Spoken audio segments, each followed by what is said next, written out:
Good morning, RosterWatch Nation. It's your friendly neighborhood trash man. And it's done. Round one, the NFL draft has happened.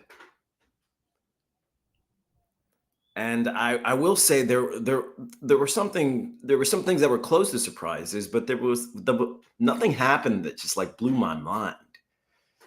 You know, everything that happened, I can kind of say was within the realm of possibilities that we discussed over the past month, weeks.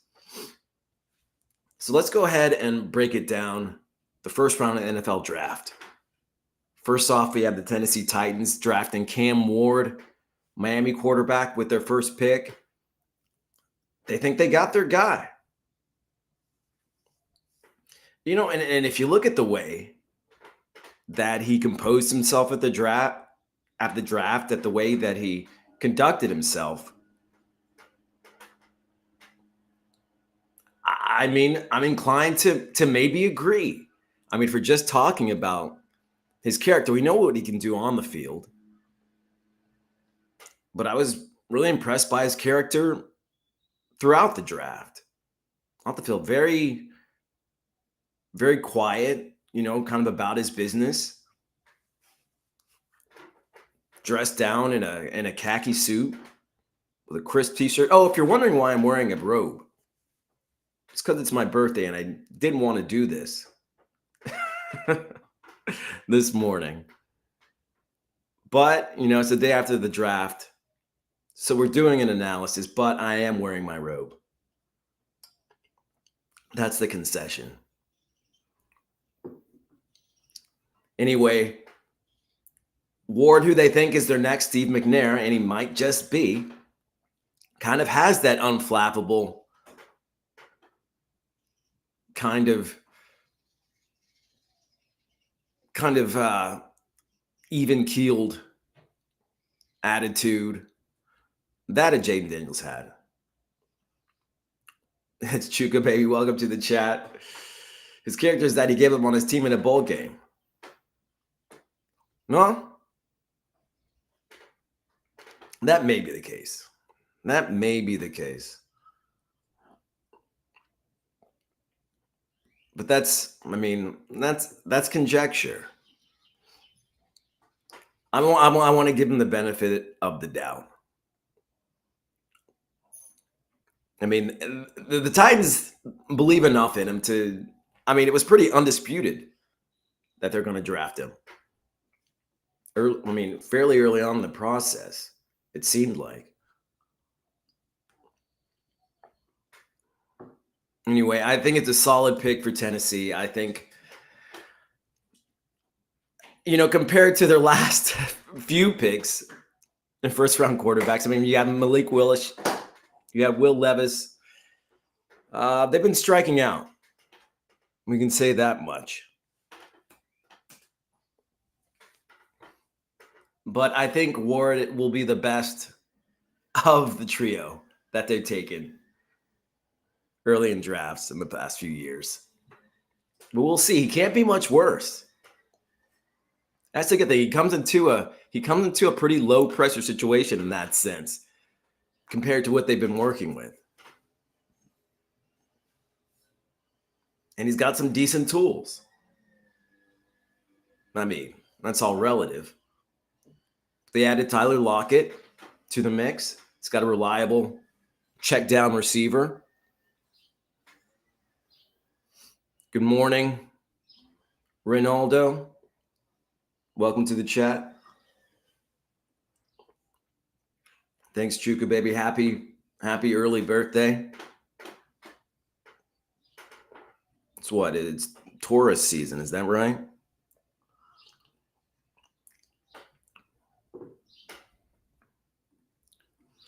So with the first pick, the Titans take Cam Ward, as we expected. Not really surprised there. Pick 2, though, was somewhat of a surprise, although we had discussed it. We had discussed the Jaguars potentially moving up to the second pick, and it would have had to have been for Travis Hunter. And that's exactly what they did. They traded up from number 5 to get their Florida boy. But this is what they gave up.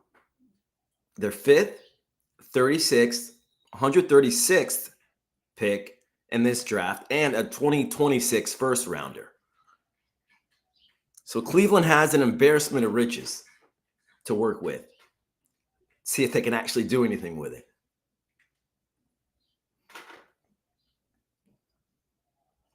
What'll be more interesting to see is whether Hunter actually becomes a two-way player.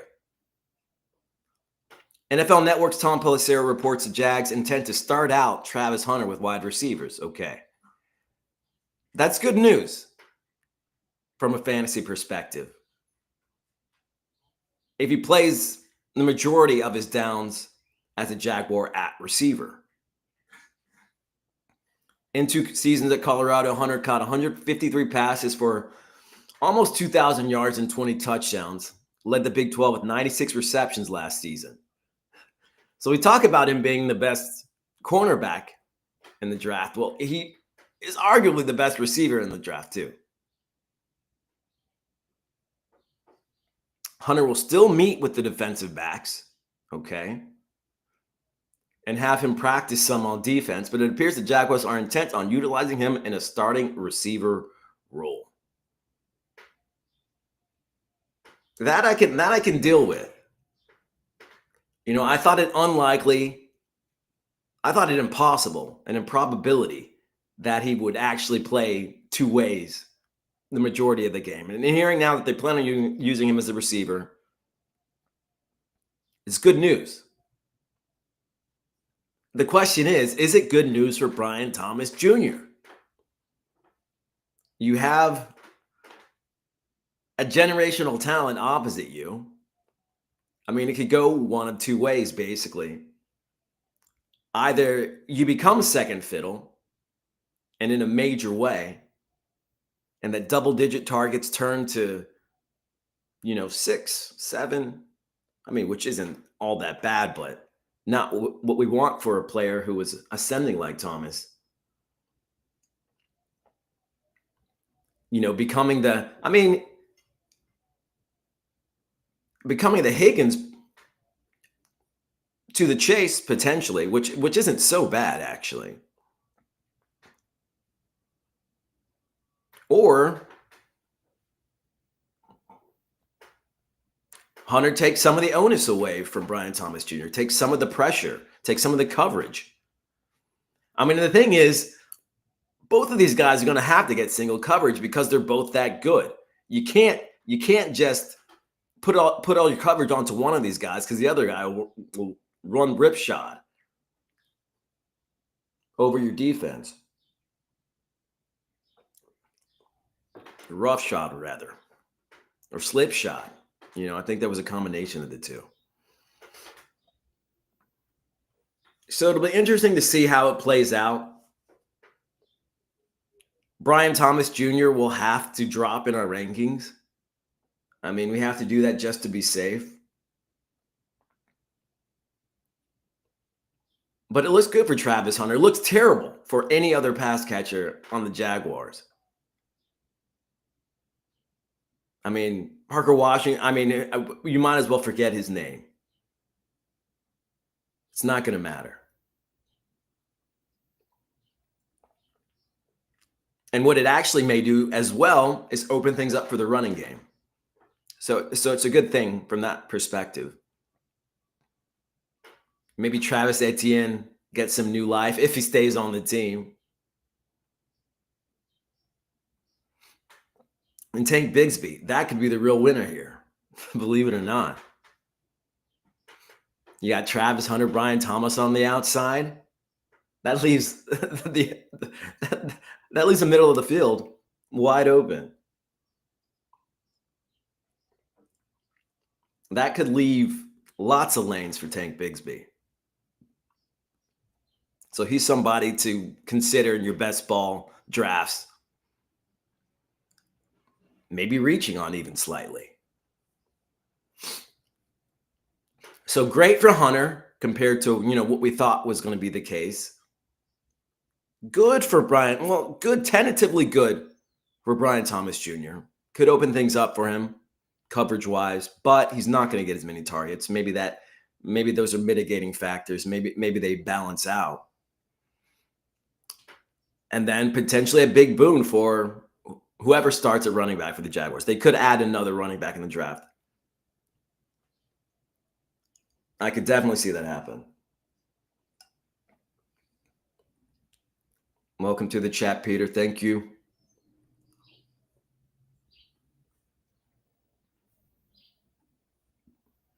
After number 2, the next pick that's of really any consequence in fantasy.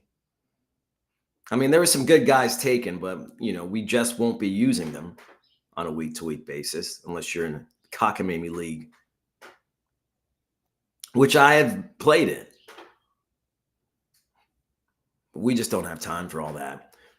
We do have time for the Las Vegas Raiders drafting Austin Jeanty, running back from Boise State, at number 6. I mean, this seemed like the most likely conclusion for Jeanty. I thought there was a chance the Jags might take him at 5, but they didn't pick it at 5. Thought maybe the Browns could take him once they did get the pick back to 5. They had other plans. I mean, and they have a ton of draft picks now, so they're going to get a running back at some point. But Jeanty comes to a Pete Carroll offense. Pete Carroll loves to implement the running game, loves to live and die on the running game. So that's great for Jeanty. I mean, we already thought wherever he landed, he was going to be the guy, but looks good for Jeanty. Let's look at that Raiders depth chart for just a sec. See what if any competition he has back there. I mean, we know Raheem Mostert was the closest thing to a starting running back they have right now. Then you have Sincere McCormick, who had some decent outings last season in relief of the likes of Zamir White, who, I mean, he's cooked basically at this point. Chris Collier, Dylan Laub, one of Cody's favorites, and Isaiah Spiller. Oh, Isaiah Spiller. I really liked Isaiah Spiller pre-draft. Was that 2 years ago? Out of A&M. Some great cutting ability. Didn't have a great 40 from what I remember. And that kind of sunk him, but really hasn't found his footing in the league, unfortunately. In any case, Austin Jeanty becomes the undisputed number 1 running back in that offense. An offense that has Brock Bowers. An offense that has Jacoby Myers. An offense that has Trey Tucker. It's not the worst offense to add Jeanty to. Geno Smith under center, solid. This offense is going to be predicated on Jeanty and Bowers. Dink and dunk.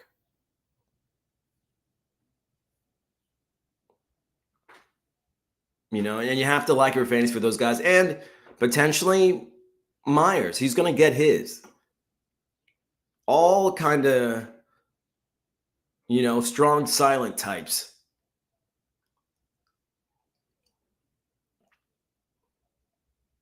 But outside of Myers, Bowers, and Jeanty, there isn't really anybody I want to toy with in fantasy. I guess Tucker, there's a possibility there that he could have the occasional breakout game. But it's those 3 that I'm rolling with in fantasy. So good for the Raiders. Good for Genty. Sorry, Cowboys. Sorry, Bears. Have to find it somewhere else. Number 8, I guess this was kind of a surprise to me because I just didn't really talk about McMillan going here. But Teteroy McMillan to the Carolina Panthers at pick 8. First receiver off of the board. And you know what? I will say this, just overall about this first round of the draft, not great looks for the receivers overall. I mean, not one of these guys went somewhere where either they are the de facto number 1 receiver and top option, or they're on an offense that just doesn't throw the ball well. And it's not a great spot for him in that regard. And that's the case for McMillan, who is only the best receiver on the Panthers off the bat. But this is an offense helmed by Bryce Young, who is barely starting to display some of the characteristics you want to see out of a starting quarterback in the NFL. Along with McMillan, you have Jalen Coker, who I really like. I was kind of bummed for Coker when they drafted McMillan because we were starting to see him break out in the 2024 season. And maybe he still has a shot. Xavier Legette, also good receiver. There are already some good receivers on the Panthers. They just have to share the field with Bryce Young. Adam Thielen, of course. Dan Chisena, TJ Luther, David Moore, Dax Milne.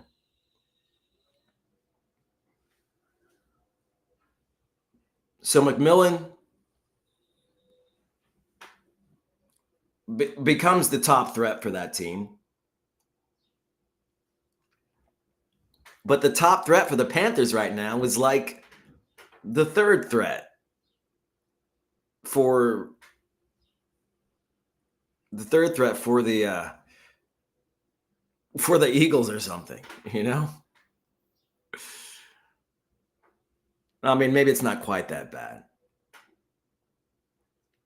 But you would have loved to see McMillan go to a team where you know he's going to thrive right off the bat.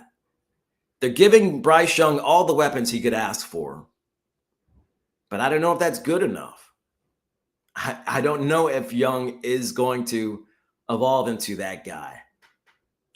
Into the guy who can get Tat McMillan wide receiver numbers in his rookie season. Wide receiver 1 numbers in his rookie season. Or even wide receiver 2 numbers on a consistent basis. So it's cool that McMillan is the top dog, but of what consequence is that when it's on the Panthers? So it's just kind of the first in a long line of, not a long line, but a line of receivers going to teams where it doesn't really do much for me from a fantasy perspective at this point in time. After McMillan to the Panthers at 8, New Orleans Saints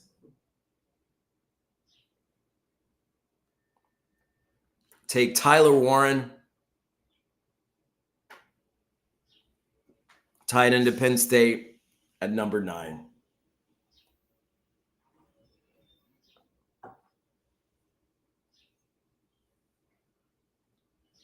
The Saints, who I guess had initially, no, this can't be right.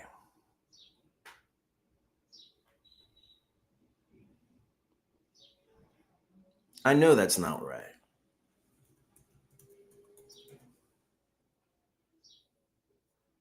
Tyler Warren went to the Colts. Yeah, I was looking at this depth chart, and there's something wrong here. Glad I second guessed myself, because I remember the Bears took Colston Loveland at 10, and I thought that was a crazy pick, considering that Warren was still out there. So it's Colston Loveland to the Bears at 10, pass catching threat at tight end. I mean, I guess they were going for what they considered the best player available, but he wasn't even the best player available at that position. I mean, and they already have Cole Kmet, who, I mean, I guess is washed up now. Durham Smythe, who they took from Miami, Stephen Carlson, and Joel Wilson. Colston Loveland becomes arguably the third option for the Bears for Caleb Williams. I say Caleb Wilson.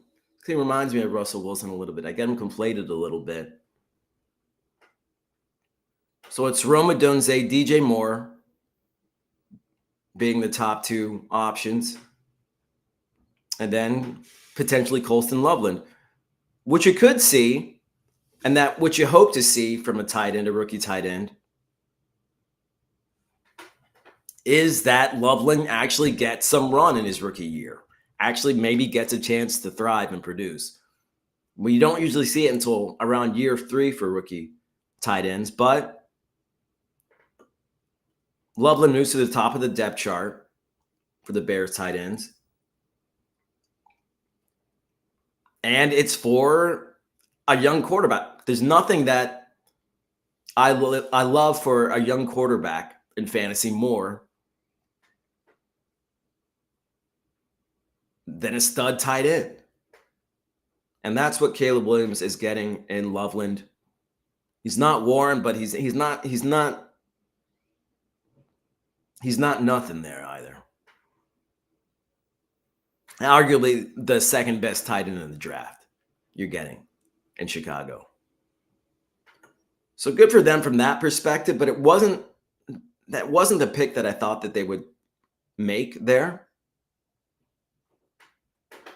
I guess it goes to show that maybe they are okay with their running back room, with DeAndre Swift being their top option, or that they're just going to take a running back later, which they probably will, and they feel like they have some good options later.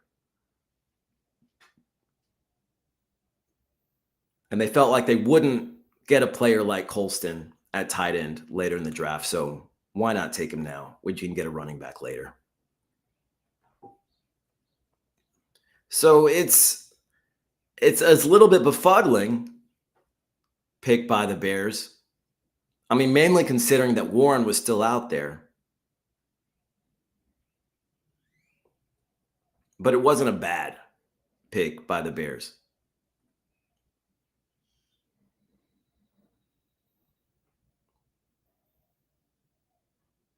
After that,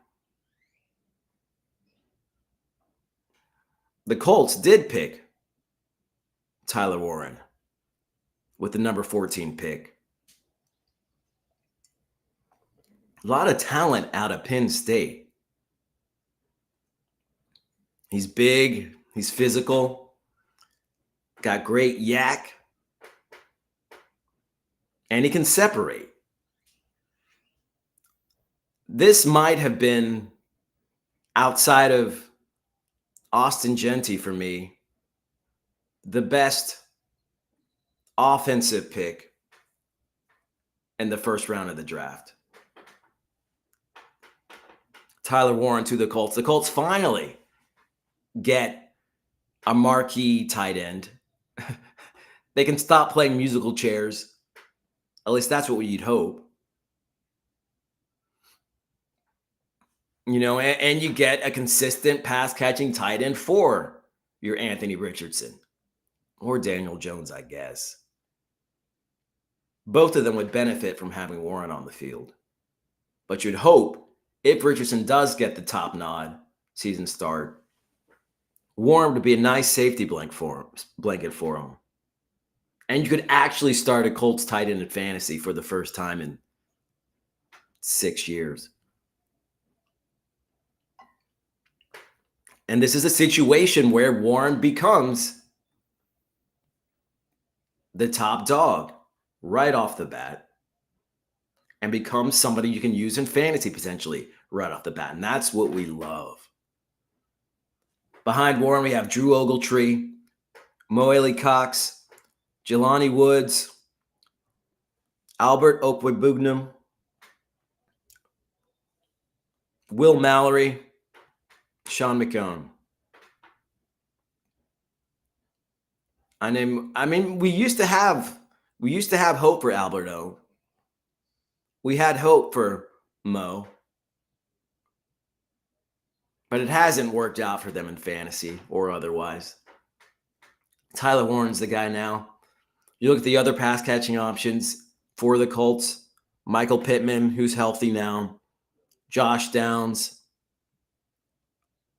Alec Pierce. Adonai Mitchell. Adonai Mitchell, who hopefully takes a step up this season. Or what a waste that will have been. So it's good news in that Warren becomes the number one tight end option for the Colts.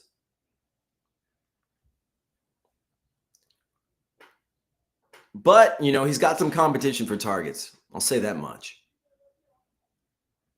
Fortunately for him, I think he will be one of the primary options in the red zone.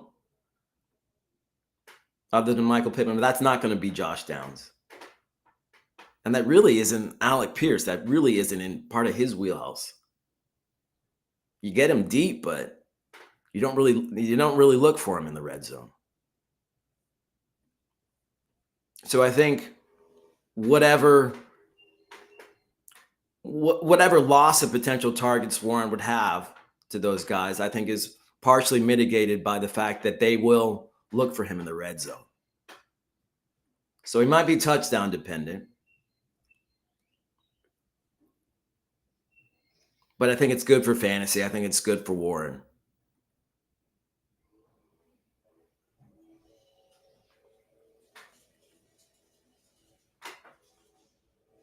And more football news.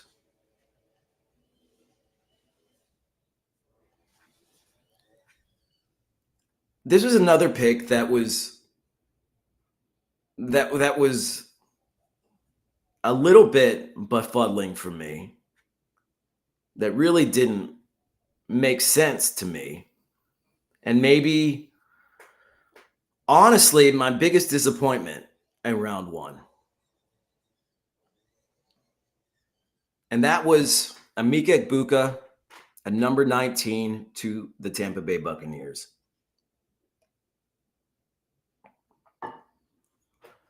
Egbuka, who I thought was honestly the best wide receiver prospect in this draft. If we're just talking about what he does on the field and what he does off the field. Just a well-rounded player. He was the best guy, in my opinion. Lands in an offense where Chris Godwin, who they paid a lot of money to. I can understand this if they were wary about Godwin, but with the amount of money that you paid Godwin to stick around, I mean, you'd have to think he was pretty healthy. They're on his way there. You have to think it was a pretty safe investment.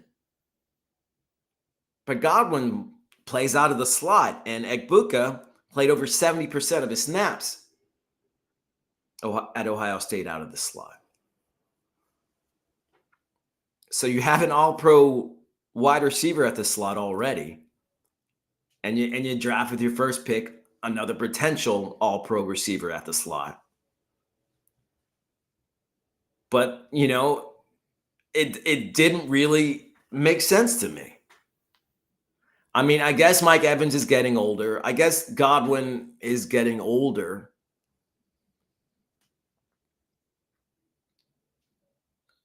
I mean, and what did this do for McMillan? I mean, is his fantasy production does it just fall through the floor? I mean, it's interesting because McMillan and Ibuka ideally would have separate roles, different roles. But Ibuka could play outside. He could transition to an outside receiver majority of the time. So it'd be him and Evans on the outside with Godwin over the middle. And that totally takes away McMillan's fantasy value. So that sucks for him and his owners. But then it would suck for Ibuka if Godwin remains the slot receiver, McMillan stays on the outside, and Evans on the other side. I mean, I don't see that really happening because you don't draft Ekbuka in the first round to not use him. So I think really the loser here is Jalen McMillan, unfortunately. After what was, you could consider kind of a breakout rookie season. But you would have to think if they draft Ekbuka in the first round, that McMillan is out. That Godwin will stay in the slot the majority of the time. And then Ekbuka and Evans will man the outside. Hey, the big winner here is the quarterback. Let's be honest. I mean, having Evans, Ekbuka, Godwin on your as your receiving core. I mean, Baker Mayfield has all the toys he could ever want. And no more of the excuses. Not that he's been making excuses in that regard, but there are no excuses for this offense not to be a top offense in the NFL this season. A top 5 offense. Evans, Godwin, Ekbuka as your receivers. Bucky Irving, Rashad White, your running backs. And then Cade Otton at tight end, who had a breakout season.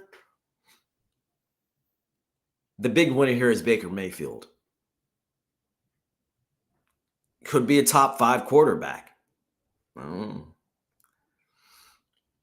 thing is, there are going to be a lot of mouths to feed. So that's another knock against Ekbuka coming into the situation.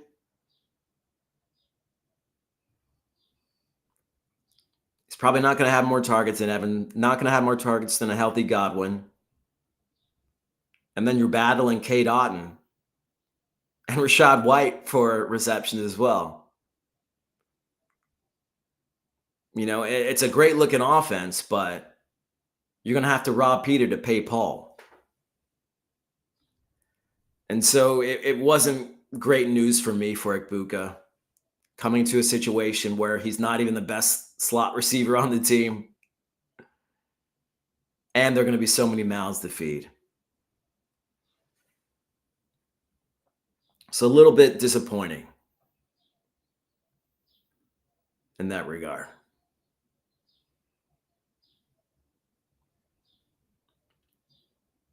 After that, the next skill position pick, and this might have been, well, we'll see, because there's already some competition there, Najee Harris, but the Chargers selected Omarion Hampton with the number 22 overall pick in the 2025 draft. Great situation for Hampton to be in. Run first offense. Greg Roman's got to love it. And he becomes the lead back. I mean, he has to. He's just so efficient, and you can use him everywhere. Najee Harris is kind of the opposite. Not efficient. You can't use him everywhere. You can't really use him as a pass catching back. Harris, the only silver lining I could see for Harris is that they might use him at the goal line. They might use him as a short yardage back, which would hurt Hampton. But Hampton's going to be their guy. Hampton's going to get the lion's share of touches.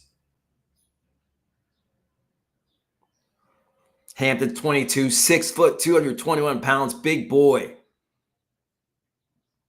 But had 67 receptions over the past 2 seasons, can catch the ball. I mean, this is your 3-down back. This is your prototypical 3-down back. 4.46 40, 38-inch vert. This is going to be a guy you want to aim for in redrafts. I mean, jaunty for sure. But if you just think about the offenses that they're on, the systems that they're in, I mean, they're almost neck and neck for me. If I can't get jaunty in a draft, I'm okay getting Hampton.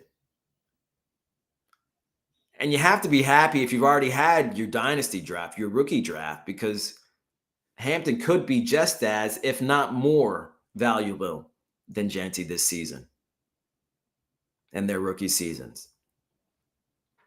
Great situation for Hampton. Not so much for Harris. I mean, I wouldn't say he's undraftable, but like, don't reach for Harris. You can't reach for Harris. Harris is maybe your fourth running back, if that. Hampton's your man. Explosive. It's going to have a high floor in that offense. A guy you can set and forget. Love that. Another pick after that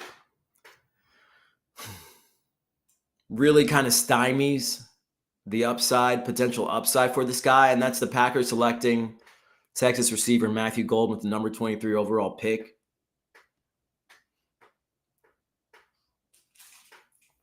Maybe the fastest receiver in the draft, 4.29 40. Clocked is the fastest, for sure. Didn't reach 1,000 yards last season, despite appearing in 16 games. Totaled 988 during his 2 years as a Houston Cougar.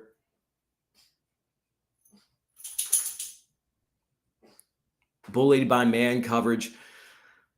I mean, he's going to an offense where there are already 4 good receivers. Now, they can't stay healthy all at once, and I think that's probably why they took him there.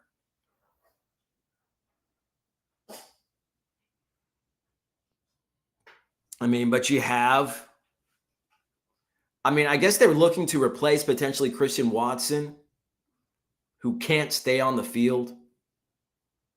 Watson, who's an electric receiver, electric big body, big play receiver, but can't stay healthy. Then you got Romeo Doubs, Matthew Golden, Dontavian Wicks, Jaden Reed, McCole Hardman, Bo Melton, Tulu Griffin, Cornelius Johnson, Malik Heath, Julian Hicks. But just between Doubs, Wicks, Watson, Reed, and even Hardman, that's a lot of targets to go around. And you add Golden into the mix.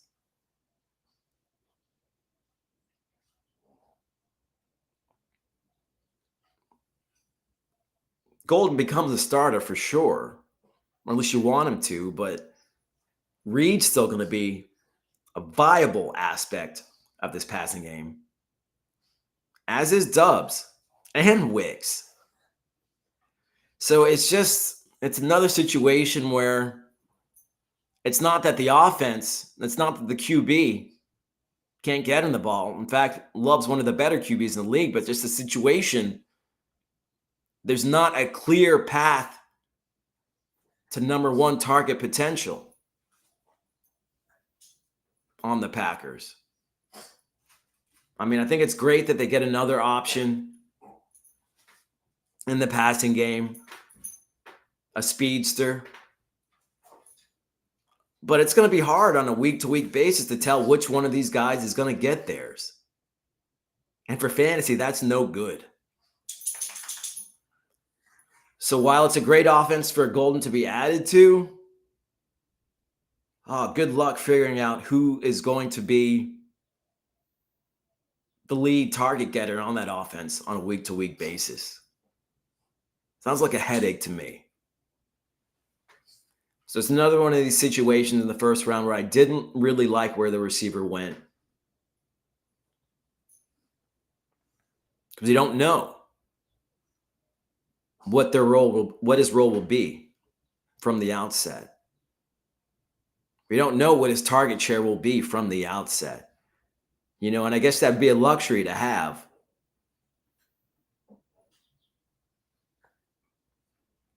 But it's one we don't.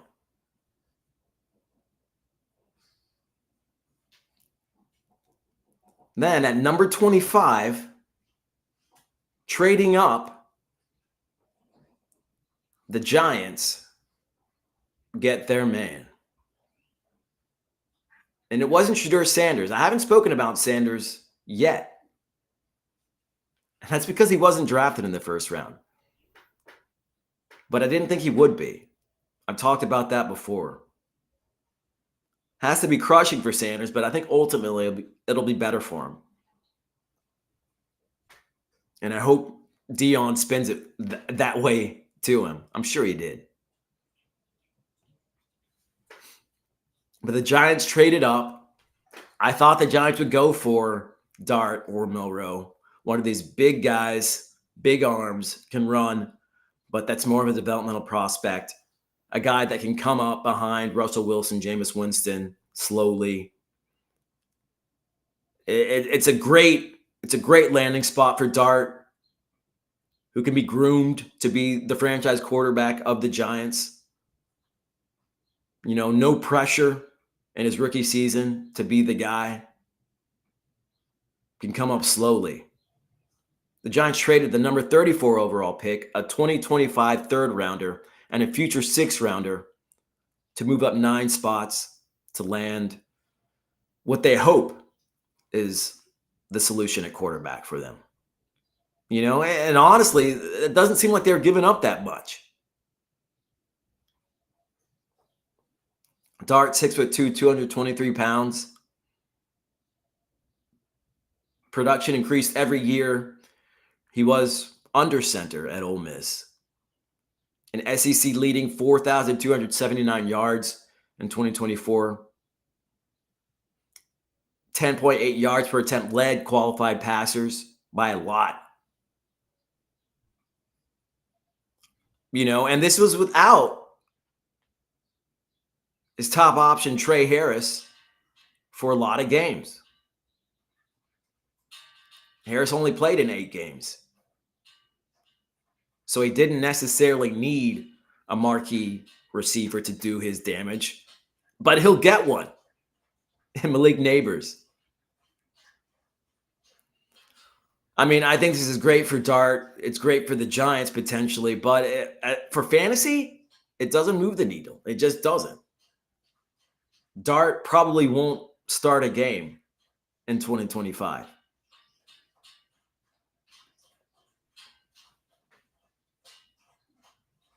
It's going to be at least 2026 before he gets action, NFL action, I think. So it's great for football. It's great for actual football for the Giants and for Jackson Dart. But for fantasy, it's a non-issue.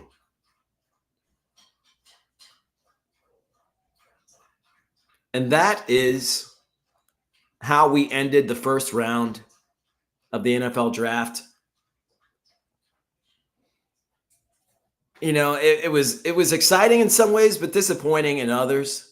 Disappointing from a fantasy perspective for these wide receivers outside of Hunter. Hopefully, I mean, the thing is, this is a deep draft. We're expecting it to be deep. We're expecting a lot of running back action, a lot of running back runs, potentially starting in the second round. But the most interesting aspect at this point is, where will Shedeur Sanders go? Where do you think he's going to go? I think that potentially he will go to the Browns. They have the first pick in the second round, I believe, and numerous picks. To me, it just makes sense to take Sanders. It's not a reach at this point. It's found money, potentially. And the thing is, with someone like Joe Flacco under center, you don't have to hurry Sanders along if he's your quarterback that you draft here in the second round. So it could be the best thing for Sanders to not be drafted in the first round. Less pressure, coming to a situation where there is a veteran quarterback who could hold court for some time while Sanders gets up to speed. So I think the Browns will probably take Sanders. I think they should take Sanders. Whether they will is yet to be seen. Anyway, day 2 of the NFL draft. I'll be back on Monday to talk about all of it. I don't think Alex and Cody are broadcasting today, but there will be content on RosterWatch.com. There will be analysis. So stick around, stay tuned. And until next time, be ready.